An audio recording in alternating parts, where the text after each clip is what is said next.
کہ اللہ کے رسول ہم نے جلایا ہے، ہمارے پاس ایکسٹرا کچھ تیل تھا وہ میں لایا اور اس تیل سے چراغ جلایا ہے میں نے۔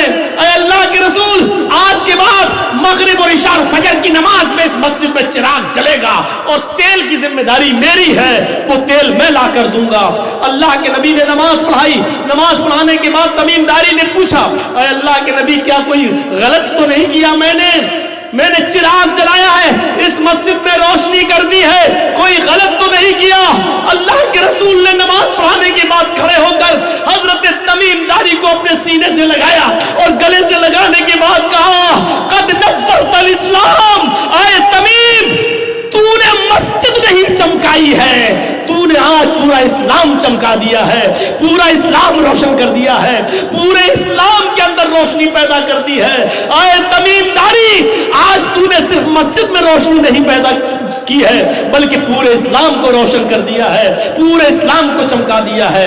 جب مسجد میں چراغ جلانے پر اللہ کے نبی خوش ہو رہے ہیں اور کہہ رہے ہیں کہ تم نے پورا اسلام چمکا دیا ہے، تو مسجد کو بنانا، مسجد کو سنوارنا اور مسجد کی تعمیر کرنا اور مسجد میں بڑھ چڑھ کر حصہ لینا کتنا بڑا ثواب ہوگا۔ میرے پیارے ساتھیوں، بڑھ چڑھ کر اس کار خیر میں آپ ہاتھ بڑھائیے۔ میں 10 منٹ اس اسٹیج پر بیٹھوں گا، اس کرسی پر بیٹھوں گا، آپ سے میری گزارش ہے، آپ نے اور لوگوں کے ہاتھ میں جو دیا ہے، اس مسجد کے لیے میرے ہاتھ میں آپ کیا دیتے ہیں؟ مجھ سے کتنی محبت ہے؟ حضرت تمیم داری والی روایت سننے کے بعد آپ کے دل میں کتنا ایمان پیدا ہوتا ہے اور آپ کتنا اس مسجد کی تعمیر و ترقی میں بڑھ چڑھ کر حصہ لیتے ہیں، یہ آج مجھے دیکھنا ہے۔ میرے بھائیوں، ہم یہ بھی دیکھتے ہیں کہ آپ اتنی محبتوں سے مجھے بلاتے ہو، آج میری بات کتنی رکھتے ہیں آپ اور میری بات کا کتنا سمان دیتے ہیں آپ میری بات کو، یہ بھی آج ہم آپ کو آزمائیں گے اور دیکھیں گے۔ اللہ تعالیٰ سے دعا ہے کہ بارے الہ اس مسجد کے کام میں بڑھ چڑھ کر حصہ لینے والوں کو اے اللہ تو اجر عظیم عطا فرما، ان کو اجر عظیم سے نوازے۔ میرے بھائیوں، پھر ہم آپ سے گزارش کرتے ہیں کہ معاشرے کی اصلاح کریے اور ان تمام برائیوں کو اپنے معاشرے سے دور کریے۔ ہماری ماں بہنیں پردے کی پابندی کریں، جوا، سٹا، شراب نوشی اور یہ ساری چیزوں سے اپنے سماج کو صاف کریے اور دینی ماحول پیدا کریے، اور اللہ رب العالمین سے امید رکھیے کہ اللہ رب العالمین رحمتوں کی بارش فرمائے۔ اگر ہمارے اندر برائیاں رہیں تو اللہ کا عذاب بھی ہمارے اوپر آ سکتا ہے، اللہ اپنے عذاب سے ہمیں محفوظ فرما، اور بار الہ ہمیں نیک کاموں کی کرنے کی توفیق عطا فرما۔ الہ العالمین، ہم تجھ سے دعا کرتے ہیں کہ جب تک تو ہمیں زندہ رکھ، اسلام پر زندہ رکھنا، اور جب ہمارا خاتمہ ہو تو ایمان پر خاتمہ فرمانا۔ وما علینا الا البلاغ المبین، وآخر دعوانا ان الحمد للہ رب العالمین۔ السلام علیکم ورحمۃ اللہ۔